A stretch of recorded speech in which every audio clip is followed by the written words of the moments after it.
Hola, buenas tardes. Mi nombre es Ale, soy estudiante de medicina del sexto semestre en la Universidad del Valle de México. El día de hoy yo voy a hablar sobre las crisis de asma en mujeres embarazadas.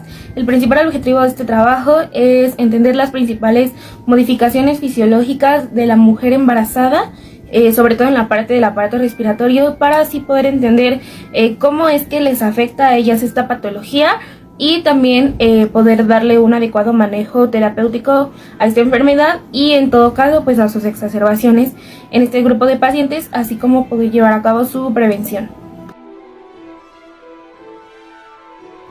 Durante el embarazo hay ciertos cambios tanto fisiológicos como anatómicos. Lo primero que va a suceder en el embarazo es una dilatación de las vías respiratorias, que a su vez engrosa la mucosa de la tráquea, de los bronquios, de la laringe y también la mucosa nasofaringea, lo que va a producir un cambio en el tono de voz e incluso puede llegar a producir dificultad para respirar por la nariz.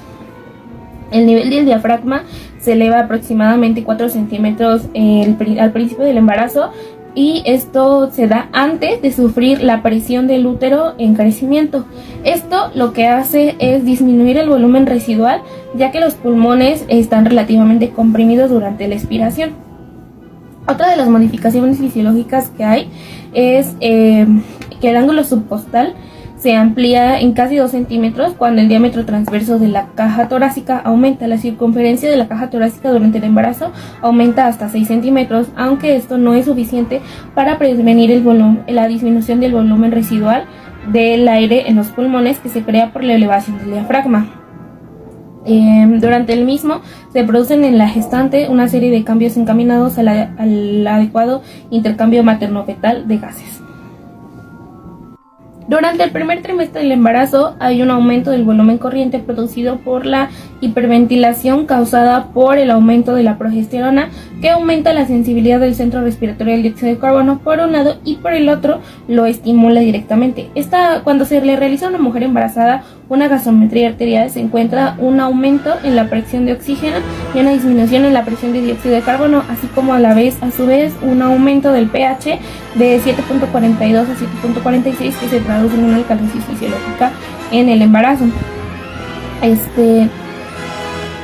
Otra consecuencia importante de la hiperventilación producida por la progesterona es la disnea que se produce durante el embarazo, aunque para esta patología es importante diferenciar la disnea fisiológica de la disnea patológica producida por el asma.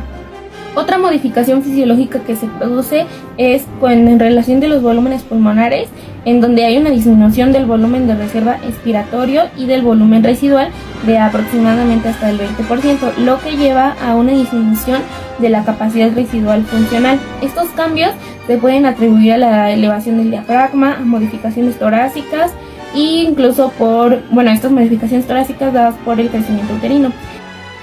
El hecho de que los volúmenes respiratorios no cambien es debido a que las costillas aumentan su ángulo de 68 grados a 103 grados, aumentando de esta manera la circunferencia inferior del tórax de 5 a 7 centímetros.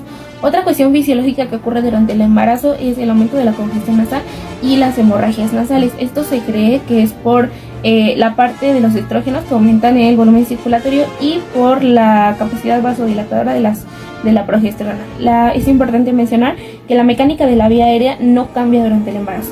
Otra cosa que es importante mencionar es la inmunidad, la modificación de la inmunidad celular durante el embarazo, ya que no hay cambios en humorales, hay disminución de la producción de anticuerpos que responde a antígenos solubles, hay menos células citotóxicas, hay menos cantidad de linfocitos T y hay disminución de los natural killers, lo cual aumenta a las embarazadas a ser más susceptibles a infecciones por virus y hongos. Vamos a hablar de los riesgos del asma durante el embarazo. El asma, especialmente si no se controla adecuadamente, puede incrementar la morbilidad materno-fetal. Esto es porque el feto va a ser muy sensible a los cambios respiratorios de la madre, a lo que ya habíamos mencionado que es la hipoxemia materna, a la hipercapnia y a la alcalosis y a la disminución del flujo sanguíneo uteroplacentario que suceden durante una gestación materna.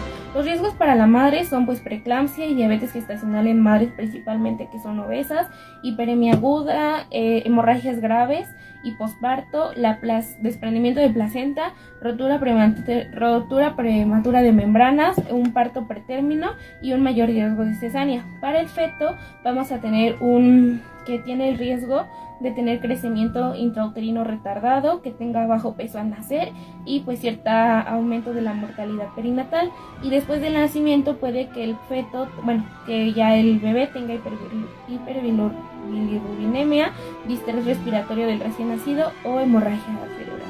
Hay ciertos factores de riesgo que van a predisponer a las exacerbaciones del asma durante el embarazo.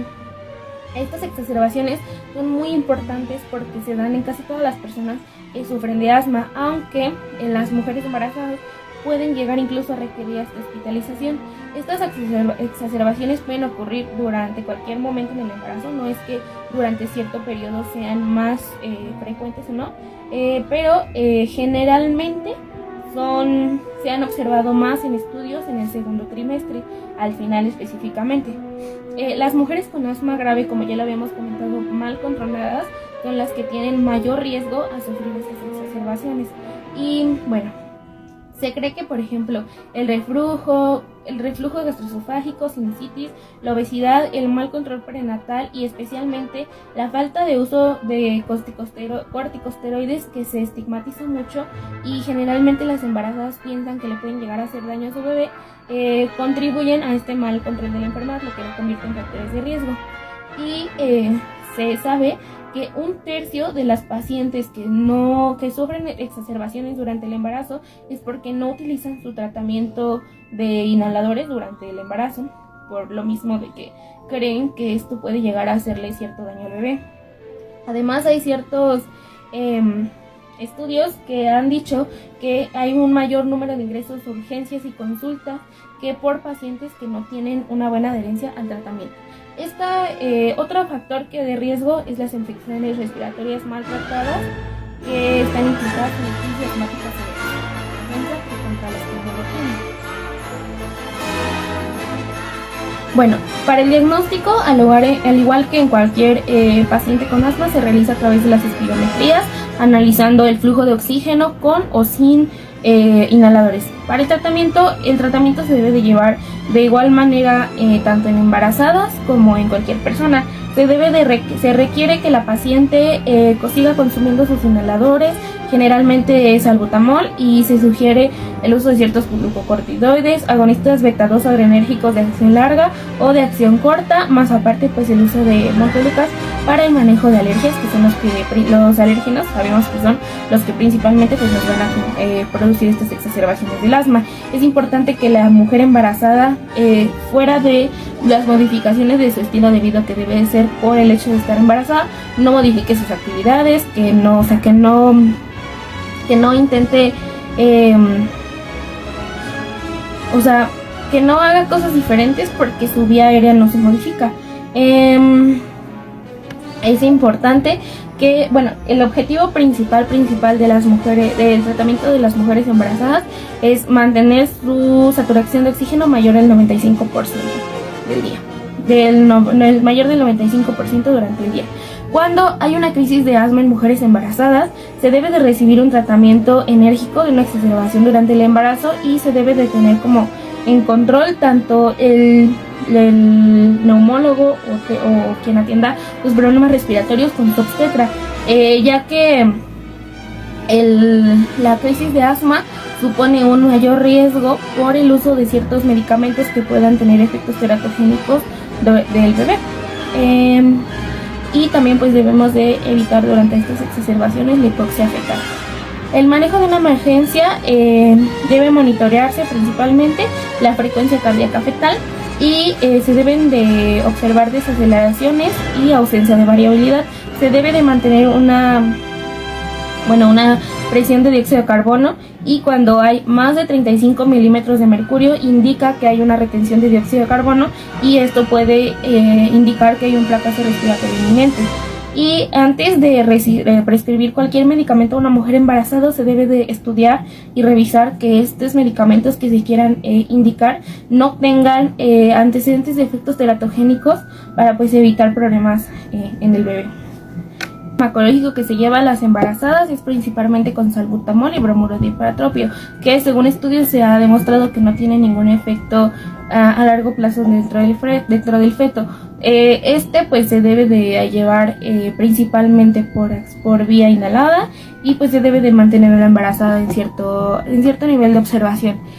Cuando la exacerbación se agudiza, podemos llegar a recomendar el uso de prednisolona, metilprednisolona o prednisona, y este se administra vía intravenosa. Y cuando son exacerbaciones muy agudas, ya se llega a utilizar el sulfato de magnesio.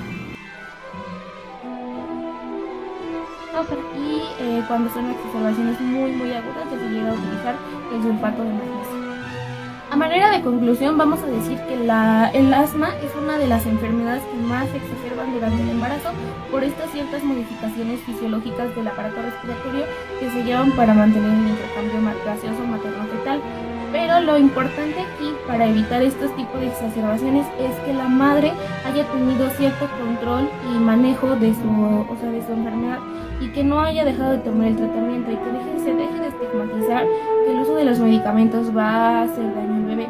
Cuando hay estos medicamentos que generalmente se dan son salbutamol, bromuro de hiperatropio, que no tienen ningún efecto en el bebé. Es importante que la mujer pues tenga este control y manejo adecuado de su enfermedad para no afectarse ni a ella ni a su producto. Entonces, para evitar este tipo de cosas, pues debemos de educar a la mujer, a las madres, a llevar a cabo un adecuado tratamiento y seguimiento de su enfermedad durante el embarazo, y que no se deje de mover. Y pues también es importante la educación de la población en general, en que se deje de creer que todos los medicamentos durante el embarazo son malos.